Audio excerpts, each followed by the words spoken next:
कि माँ यशोदा ने लाला को उखल से बांध दिया। तो लाला के पेट में रस्सी बंधी, तो दाम यानी रस्सी, उदर यानी पेट। तो पेट में रस्सी बंधने के कारण भगवान का नाम पड़ गया दामोदर। बोल दामोदर भगवान की।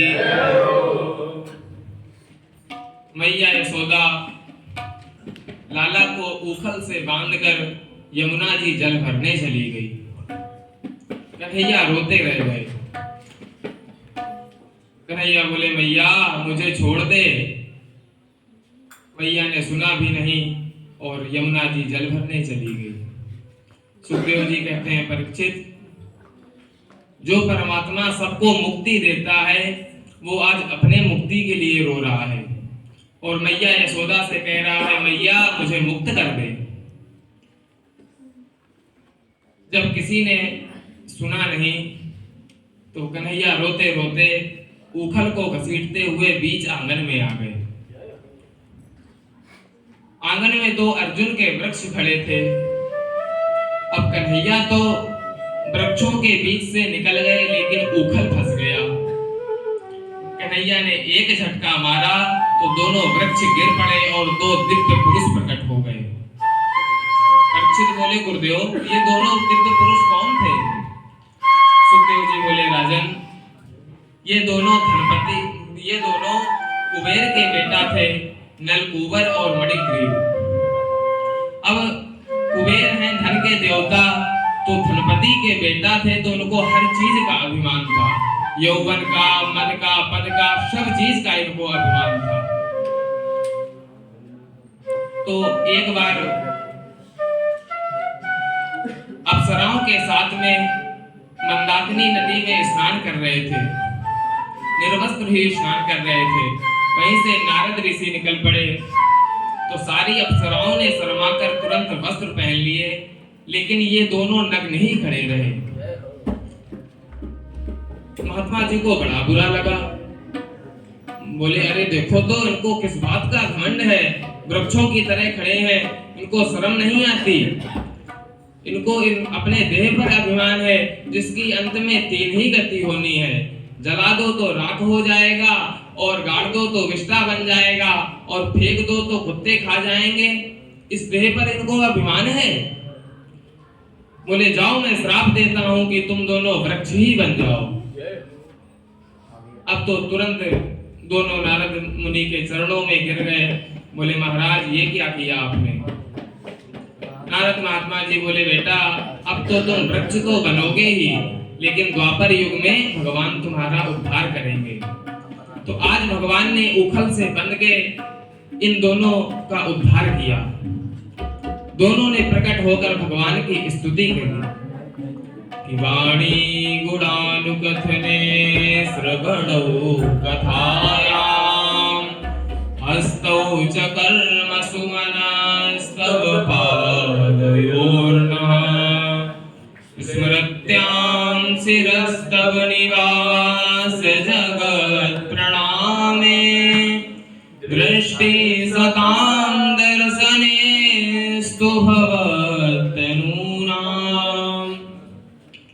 दोनों ने भगवान की स्तुति की कि हे प्रभु वाणी गुणानुकथने, मेरी वाणी सदा आपके गान गाती रहे, मेरे हाथ सदा आपकी सेवा करते रहे और मेरे कान सदा आपकी कथा सुनते रहे।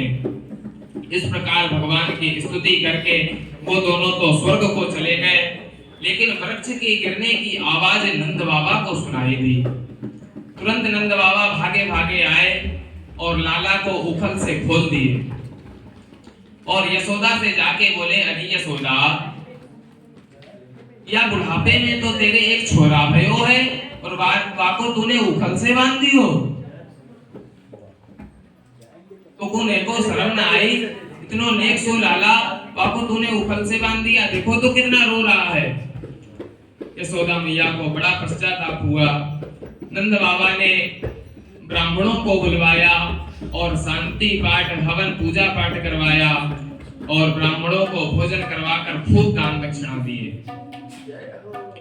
ब्राह्मण दान दक्षिणा लेकर अपने अपने घर को आए। बोल नंद के लाला की। इस प्रकार धीरे धीरे समय बीता। एक बार भगवान ने फल बेचने वाली मालिनी के ऊपर कृपा की। भगवान को उसने फल दिया तो भगवान ने सोना चांदी हीरा से उसकी टोकरी भर दी, क्योंकि भगवान तो अकारण करुणा वरुणालय हैं, थोड़े से उपकार को बहुत मानते हैं। इस प्रकार भगवान बाल लीला करते हुए 5 वर्ष तक गोकुल में रहे।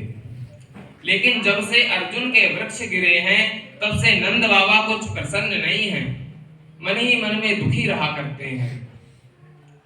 एक दिन ब्रजवासियों की सभा इकट्ठी करी और ब्रजवासियों से बोले, अरे ब्रजवासियों, अब हम यहाँ गोकुल में ना रहेंगे, क्योंकि जब से मेरे लाला को जन्म भयो है तब से या गोकुल में कुछ ना कुछ उत्पात होते ही रहे।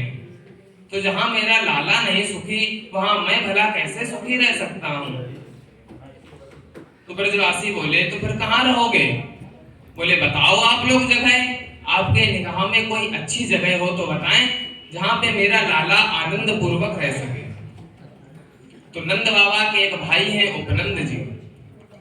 उपनंद जी बोले, भैया अपने ब्रज में बहुत से वन हैं, भांडीर वन, निधि वन, कामवन, तालवन, मधुवन, और एक सबसे अच्छो वन है, वाको नाम है वृंदावन।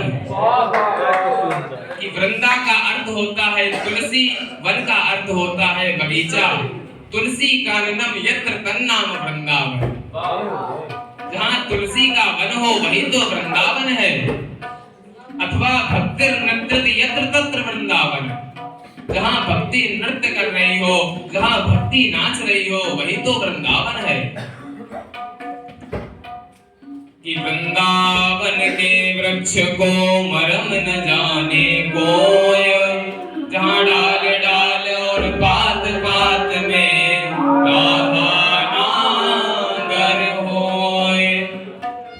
वृंदावन के तो कण कण में, यमुना जी की लहरों में, वायु की झनकार में, वृक्षों के पत्तों से एक ही ध्वनि आती है, राधे राधे।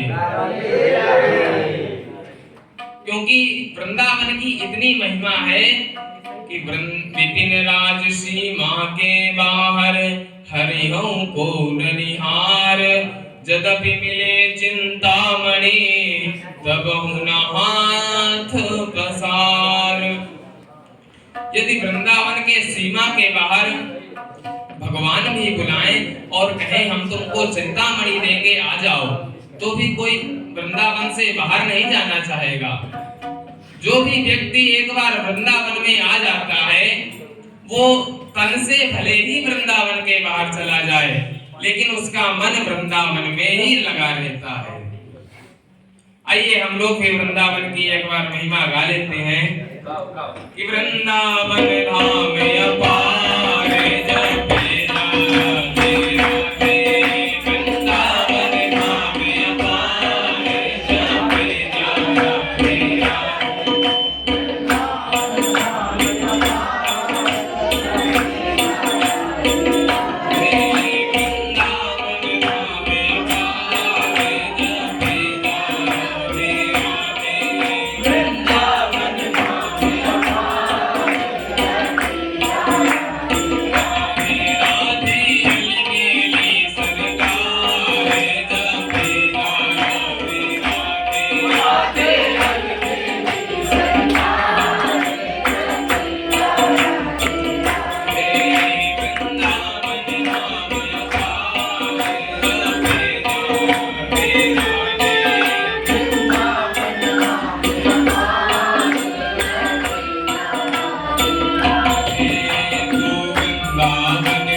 राम